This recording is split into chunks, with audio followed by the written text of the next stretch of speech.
Welcome back to the weekend wrap. No production, just my thoughts. As always, please like and subscribe if you have a friend, a colleague, a relative, an associate, an enemy, any and all in between. It is appreciated. It's been a while since I done got the dressing gown out, but we're getting to those months again, so it's definitely needed. And also, this is probably going to be a pretty long episode because there's a lot to talk about. So for those of you that like the long form content, this is going to be for you. For those who don't, I'm sorry. What I might have to do, just do some cap cut edits and put up 10 quick shorts on the channel for you to get a flavor for. But yo, we're here. First thing I want to say is, a lot of you will hear me talk about a predictions league that I'm in every week, right? And sometimes I don't get the proper opportunity to think about fights. So when I actually put my predictions into that, because they have to be in by a certain time, it's usually a couple days, 2-3 days before I end up doing the basis picks. So sometimes I just sort of throw things together. And I realized this week that several predictions that I actually put in the league is not what I put on the videos. And some of them, like, my true thoughts were with the predictions there, and some of my true thoughts here. For instance, inexplicably, and I don't know why I done this, I said that Shakur Stevenson and Emmanuel Navarrete would both win by 9th round TKOs on the predictions league. But then when I'm thinking about it, I'm analysing the fights, I'm like, no, they're both going to go to the distance, just because you've got a quality operator in Robson Conceição, and you've also got you've got Shakur, who won't commit when he's facing a really big puncher. He's done it previously, and obviously him being not so much of a big puncher himself, it makes sense. Also, the only other discrepancy that was there is on the predictions league, I did predict for Jonathan Rodriguez to beat Cal Yafai. And even though basically on the video I said this is going to be the end of Cal Yafai and he's going to be facing a crisis, and we're basically going to see that there's nothing left, I said that Cal Yafai, would sort of at least be a bit more convincing in this fight than the previous one. I didn't 100% say he wins, but you get the point. I meant Jonathan Rodriguez would win the fight, but for some reason it didn't come out that way. So yeah, sometimes I've realized I need to actually be consistent with both. So I'm going to have to start thinking more about how I make the guesses and the picks from the predictions league, and then how that ends up translating to what I do put out on the videos, because they need to be authentic. But yeah, also, so I did an accumulator bet, just want to put that out there, and ultimately the only 2 fights cost me the money, and that was Navarrete getting the draw. Never expected that, and we'll talk about that in a moment. And then Nathan Heaney getting the upset over Denzel Bentley. Now I would have lost the Bentley one anyway, because he didn't KO Heaney, and I do, before we even get to that fight, I owe Nathan Heaney a huge apology, because when I was doing basis picks, even though look, not a lot of time, and they was running, both videos run very long, I totally dismissed that fight and just said, look, out, this is quite simple. Heaney's not on his level, gonna get knocked out probably inside 4 or 5 rounds. And I think I put that on the predictions as well.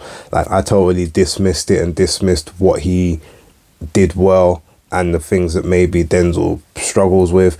I didn't even think about it. So I just want to make a very big apology to not even giving that fight the attention it deserved and the thought process behind it.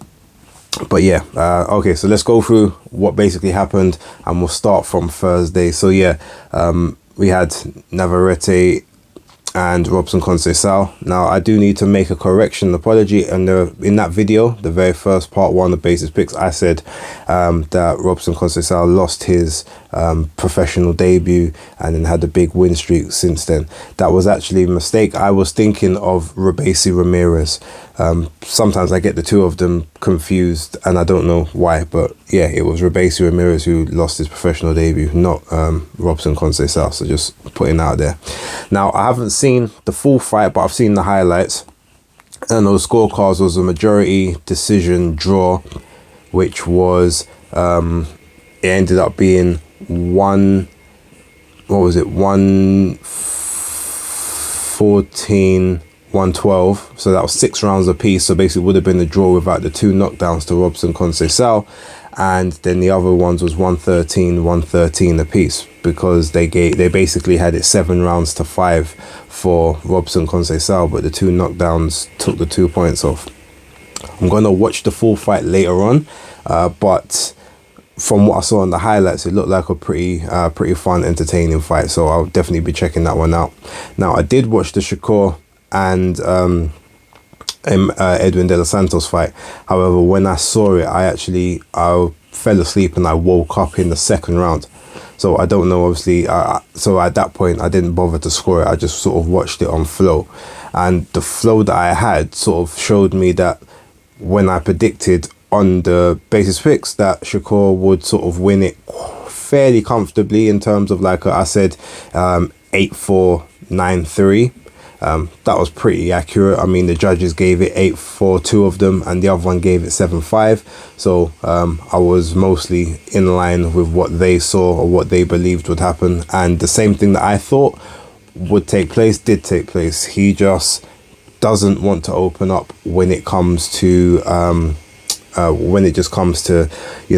fighters with power, and he feels that power, or he knows there's the power. He just won't take the same risks, especially when he's fighting guys now that are bigger than the guys that he was fighting previously. Also, obviously, guys, just let you know there's some works and whatever still going on within the household. So if you do hear background noise, I'll try and keep as much of it out as possible. But yeah. Yeah, look, Shakur made he laid an extremely bad impression on a few people.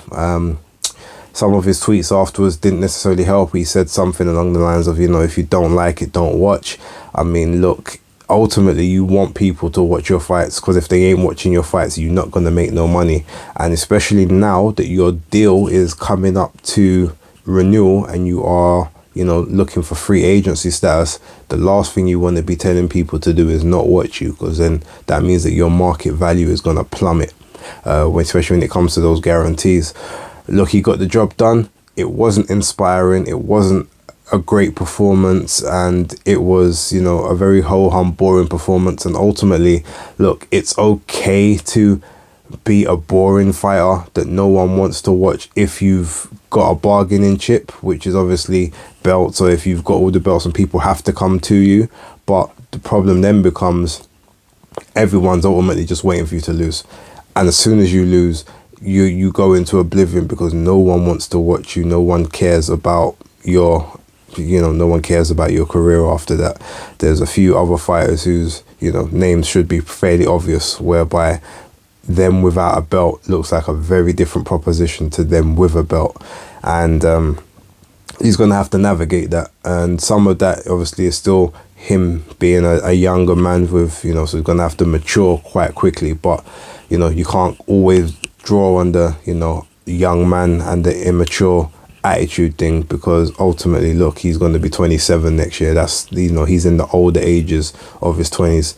So he's going to have to look at that and decide what he wants. He's either going to have to take more risks to ultimately be entertaining for him to keep his market value that he's going to be looking for, or he's going to have to accept that the money that he's demanding at this point is not going to materialize. And obviously this feeds further into the narrative. So when people like Devin Heaney who say, well, you know, people like, oh, you should have took the 25%. Whether or not people believe that the deal was real, legit, and came from a reputable source or whatever, not calling that bluff now looks worse, because you didn't even put on a great performance to say, oh yeah, you see, this is why Devin ain't want that fight. This is why he chose to go. He'd rather go to 140 than fight me and keep his belt. You know, it makes it look more like you was just positioning yourself to take a vacant title when you know, put in very poor, lackluster performances like that. And he also said that he needs to not be in the gym so much. He needs to take some time out. His body can't recover the same way because he's always in the gym. Well, the thing is, if you're always in the gym, you should definitely be fighting more than twice a year. That's my opinion. So realistically, even if you take time out, you need to start getting active. The quicker you have another fight, is the quicker people can forget about the stinker that you had over the Friday morning over here in the UK. So realistically, if he was fighting 3 or 4 times a year, he could get away from this very bad performance a lot quicker than just fighting once or twice. So he's going to have to figure that out as well. Even if he needs to take that rest away from the gym, he needs to be back in the ring, I would say, by February. Take a month out of the gym now, but get back to work. February, earliest March, like, see if you can get on that Fury Usyk undercard. Just get back out there and try and get people to forget this one. But yeah, the Top Rank card, I managed to see most of it via ESPN, as I wasn't able to watch it on Sky. So I did see some of the undercard as well. Some pretty good fights on there. But yeah, moving over to this weekend's offerings. Now, I haven't seen much of the boxer card because I did choose to watch the Magnificent Seven Queensbury card. I have seen obviously Richard Riakporhe's fight. It was a nothing fight. I knew that he would sort of get Bergeron out of there fairly early, and he was true to form.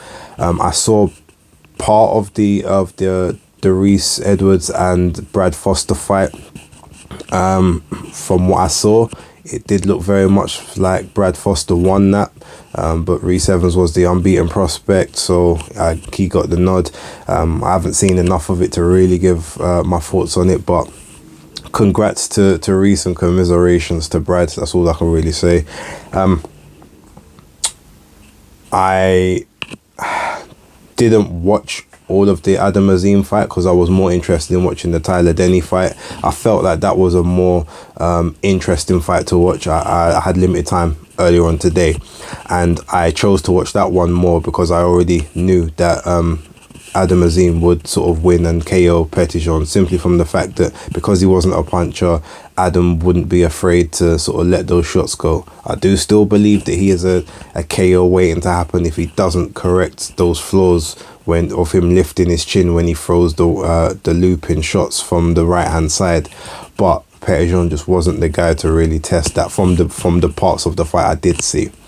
But yeah, talking about the Tyler Denny fight now, yeah, again, I predicted that Tyler Denny would win, so I did get that one right as well. And I felt like he's gonna, even though he's not necessarily proved that he's above the English level, he was almost frozen out of the British level. They never gave him his mandatory ranking there, the British Board of Control, so he basically just leapfrogged that, and so he leapfrogged the fight with Denzel Bentley, went into the fight with Matteo Signani, and I think that obviously he's proven that he's of at least that European standard or upper British level. I feel as if I feel he can be really proud of himself. I knew he had the ability to do it. There was a couple moments where he had a bit of crisis, but his fluidity and his sort of offbeat and defensive astuteness, just knew that would work well against sort of the very textbook nature of Signani. So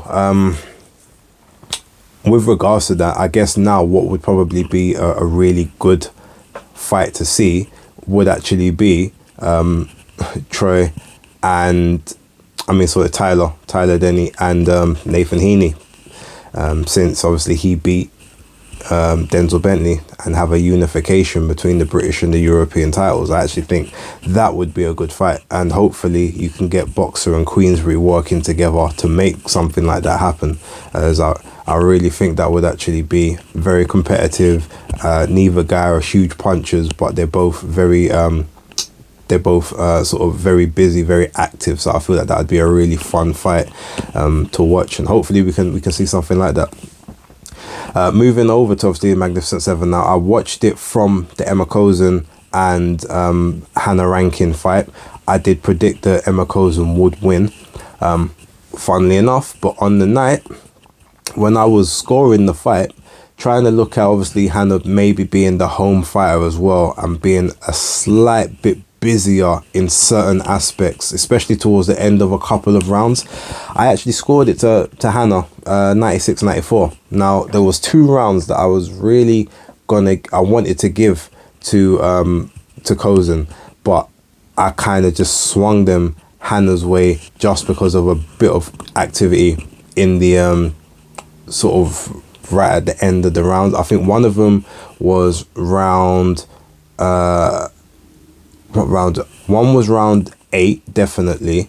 That could have gone to Cozen because she did land some really good shots that round, but Hannah just did a little bit in the pocket sort of right towards the end, and obviously she was in the fight prior to that, even though Cozen was, she was blocking, slipping and riding quite a few shots, but just Hannah did just a little bit more in the end of it. But then rounds, I think round 10 was another one that I just shaded to Hannah Rankin, even though Cozen, again, she changed her tactics, started moving more, and Hannah couldn't set her feet to pin her down.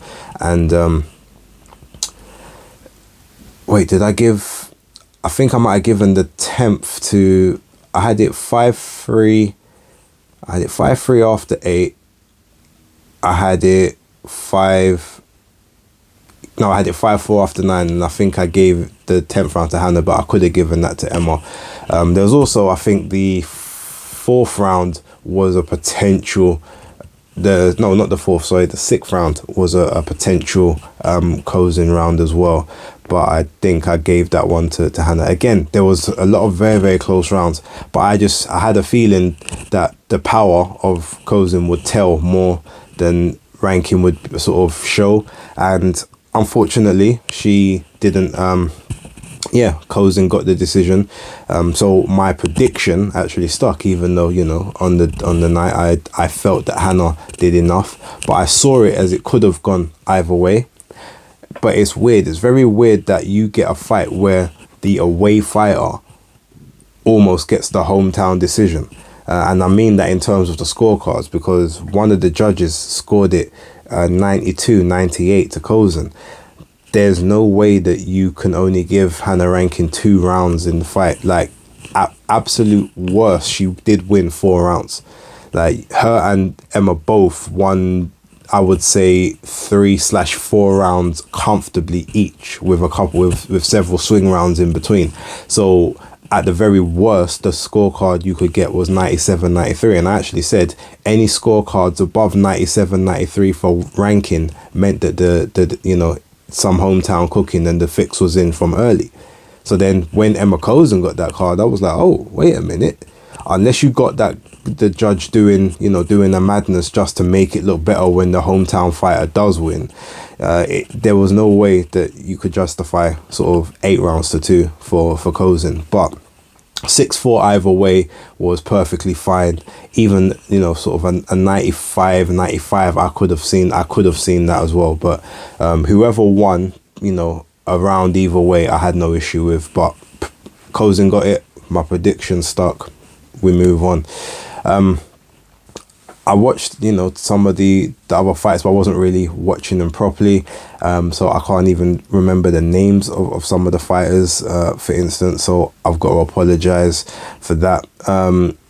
What was the next one I watched on that card? The very next fight I paid attention to was, damn, I'm blanking on all the names. You know what? Let's just go to the last three fights. So Liam Davis versus La Femina.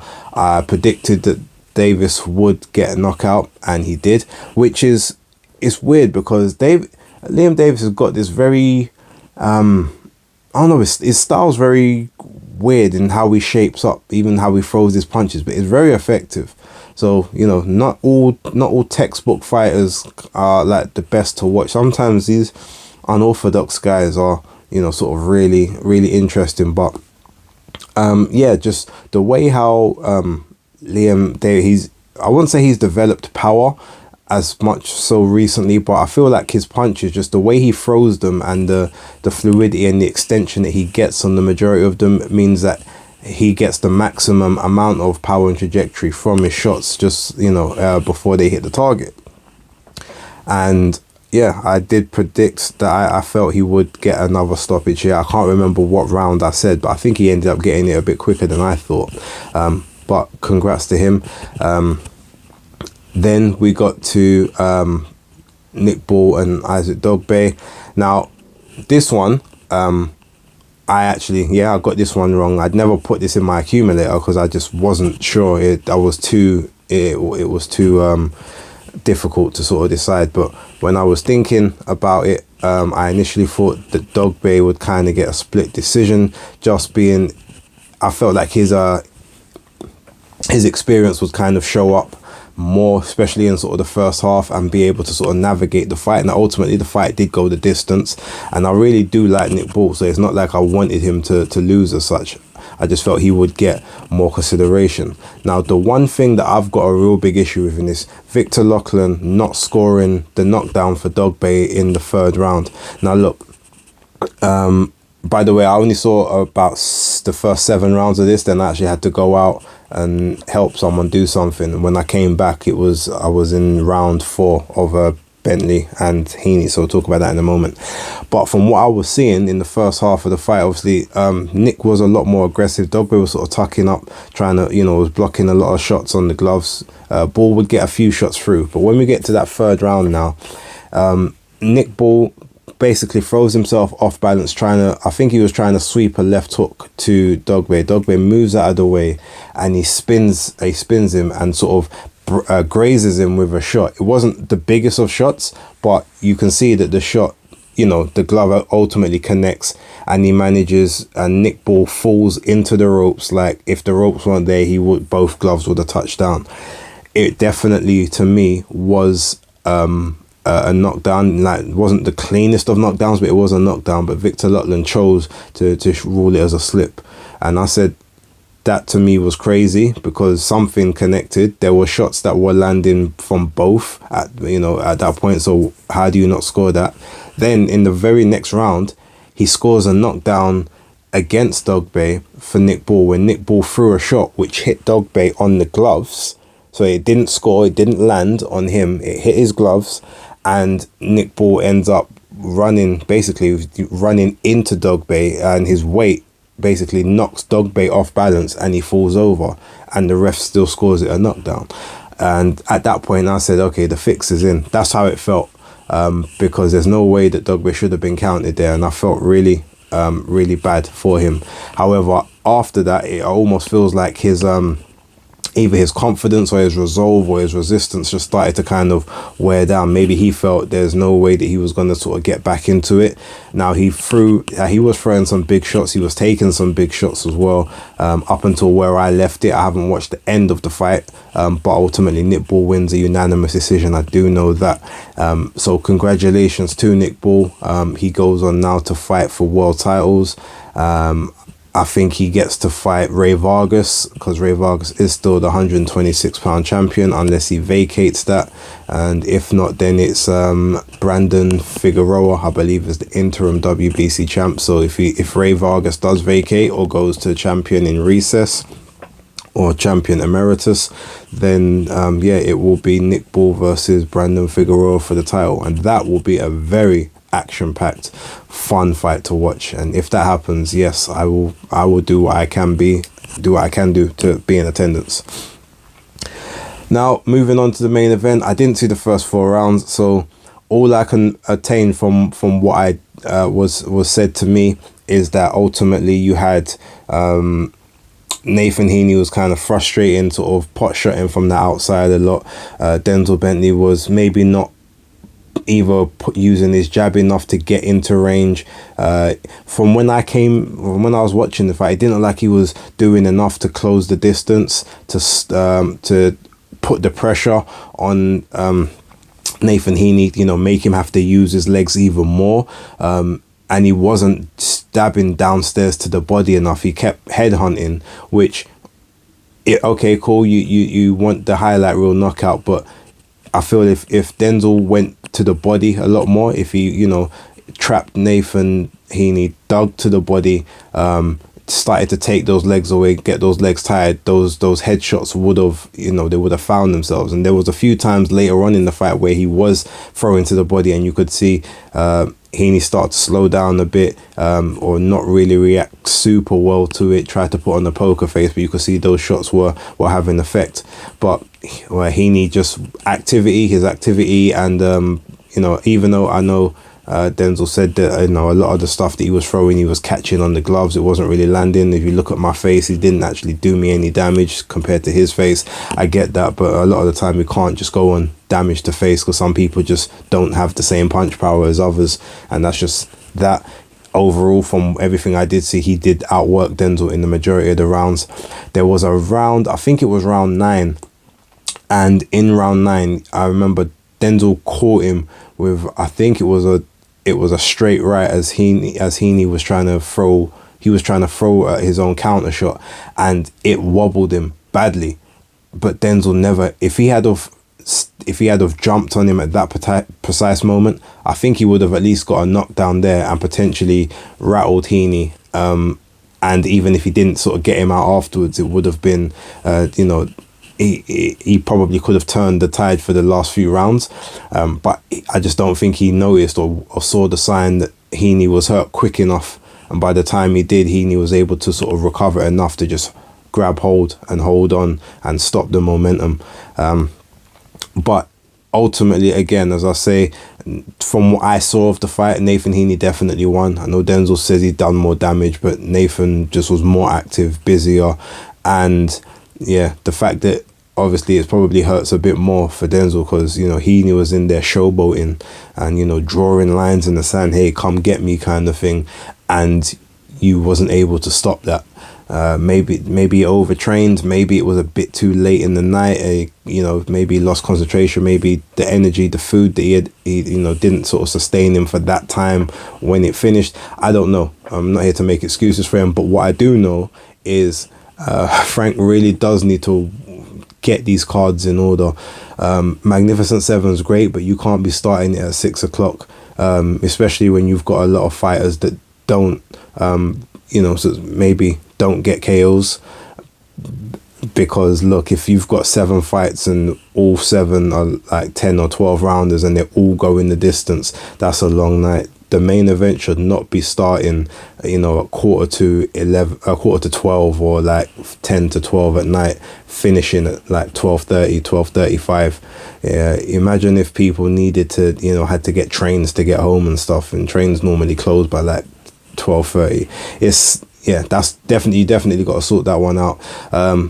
And on a side note to that card, Solomon Dacus. So I said on Twitter, and I'm gonna say it here, because I want to be held accountable to everything I say. I'm not just an avatar behind the screen on Twitter. I've given Solomon ample time to show me something, to impress me over the last 2 or so years, and he hasn't. I'm not gonna say I've got no more time for him, but I accept now, similar to Frazier Clark. I've said it about Frazier as well. Both to me are domestic level at best, but Solomon, I don't even think he can win a British title at this point. That English title is probably gonna get, well, I think that he's ultimately gonna get given to Fabio Wardley as a present from Queensbury to get him to sign to them in his next fight. Then I think that English title is either gonna go vacant, or he'll then next get fed to Moses or Talma. And both of those beat him very comfortably. Fraser Clark beats him very comfortably. Even Matty Harris beats him very comfortably. He just doesn't have enough of anything. He doesn't have enough punch power. He hasn't really got good punch resistance. He's not effective at distance control. There's just nothing that he does particularly well. He might have done okay in the GB setup, couple point scoring fights here and there over 3 rounds, but anything above that, especially as he's now put on the extra weight, he's not even as quick as he used to be. So yeah, I was never on the train, but I'm definitely letting that train go past me when it pulls to the station, because I'm gonna stop short of saying that he's garbage, but he's just not it. I think he might even be a good comeback fight for David Adilier. So who knows? Anyway, that's that for that card. Moving to the Matchroom card. Ultimately, the 2 that I predicted for this was Myling Rivas and Erica Cruz Hernandez. I did predict that Cruz would win it on activity. I said it would probably be like a 97-93, and that she would get the consideration for just having the better work rate than what Rivas does, and that's exactly what happened. I think one card was 98. One card was a draw, 95-95. One card was 97-93, and I think another card was 98-92. That 98-92 card was I saw the fight. Rivas definitely won 3 of those rounds by sharpshooting, power punches, clean shots, but the 97-93 is what I thought it would be, and that's what it ends up being. So congratulations to Erica Cruz, 2 division world champion now, and I think they're looking to do a unification with Ellie Scotney, so big ups to her. Last but not least, Diego Pacheco versus Marcelo Esteban Caceres. Now, Caceres is a tough operator. He's a tough guy. You're going to have to work and figure things out in there. This was a perfect step-up fight for Diego Pacheco. I said that I felt he would do it in sort of 6 or 7 rounds. He ended up doing it in the 9th. But the knockout, the uppercut that he caught Caceres with, it was vicious. And Caceres, while he was visibly hurt when he obviously went down, but he realized, okay, either he was more hurt than I thought, because he's like, he can't make the count, or he just felt, okay, this is actually now going the wrong way for me, and I can't take another one of those, so it's time for me to bow out of this one. I don't blame him, but it was a very competitive and very fun fight for the 9 rounds that it lasted. So if you haven't watched it, watch it. It was definitely worth it. So yeah, and funnily enough, so even though my main accumulator was busted by both Emmanuel Navarrete and Denzel Bentley, I did a secondary one just to basically make back the money that I lost on the first one, or that I might have lost on a football bet as well, and that one came in. It was whether the Mark Castro fight would go over 5.5 rounds. I said yes, which was a 1-1, which was nice. Then I predicted obviously Erica Cruz would win by decision, got that, and I predicted that Pacheco would win by KO. I didn't put rounds in there, but if I had have done it goes over 7.5, I think I would have got 8-11 instead of the 4-9 odds that that it was for the straight knockout. But either way, I just wasn't sure. I didn't think it would go over 7.5 if I'm being real, but that's cool. Either way, I made back my money on that little treble, and we're all good. So moving on to next week, we've got Katie Taylor and Chantel Cameron. We've also got Benavidez versus Andrade, but that one, I don't know, because on Fight TV they want £20 pay-per-view for a fight that's going to happen at 5 o'clock in the morning. I don't know if I'm gonna pay it yet. I mean, obviously I'll end up watching the fight by some means, even if it's the day after, but we'll have to wait and see on that one. Well, I'll let you guys know later. Anyway, I've been speaking for long enough. If you've made it this far, you're a legend. I appreciate you. Don't forget to like and subscribe as well. And also, I probably won't do as much content next week as I did this week, because for some reason on my channel, if I put out 2 or 3 videos on the same day, they are not gaining traction. It seems like people prefer 1 video a day or 1 video every couple of days. I seem to get more views that way. it's not necessarily all about views, but clearly I can't be putting in huge amounts of work and like doing 2-3 a day and then like no one's watching them, or they're being, you know, saturated. So I'm probably going to scale it back to kind of where it was before. That seems to work better, maybe with one extra in between. But with that being said, there will be content out this week leading up to you know, a big weekend of action. So thank you very much for watching again, and I'll catch you on the next one. Peace.